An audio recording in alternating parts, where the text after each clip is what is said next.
Nararanasan naman sa ilang pamilihan ang siksikan dahil sa dami ng mga mamimili para sa bagong taon. Makibalita tayo live kay Russell Simorio. Russell?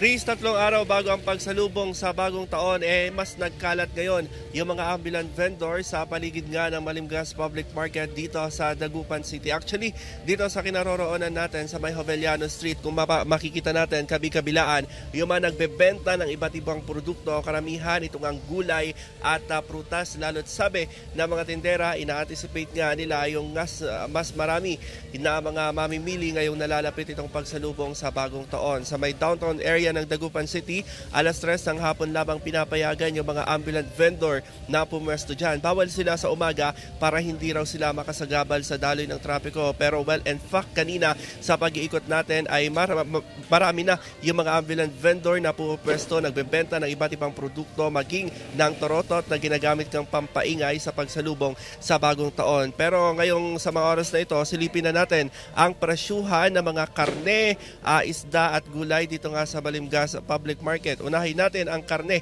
Ang manok nasa 180 hanggang 200 pesos. Ang kada kilo nasa 320 hanggang 340 pesos. Ang kada kilo ng baboy habang nasa 360 pesos naman ang kada kilo ng baka. Nauna nang sinabi ng Samahang Industriya ng Agrikultura na walang aasahang problema sa supply ng poultry products dahil sapat ito para nga sa pangangailangan ng mga Pinoy ngayong nalalapit itong ang paggunita or pagsalubong sa bagong taon. Silipin din natin ang presyuhan ng gulay dito sa Malimgas Public Market.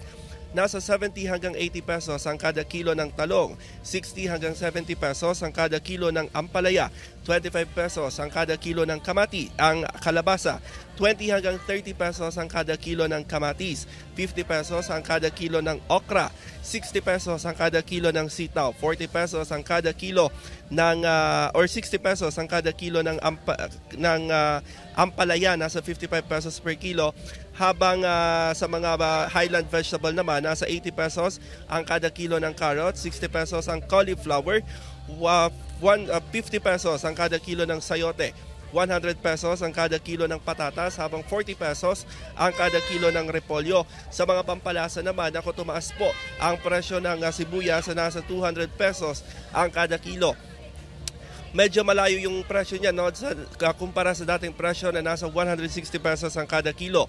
140 pesos ang bawang habang 100 pesos ang luya. Kaya inaantabayanan pa yung pagdami ng mga mamimili habang papalapit ang pagsalubong sa bagong taon. At yan ang latest. Balik sa iyo, Chris. Maraming salamat sa price update, Russell Simorio.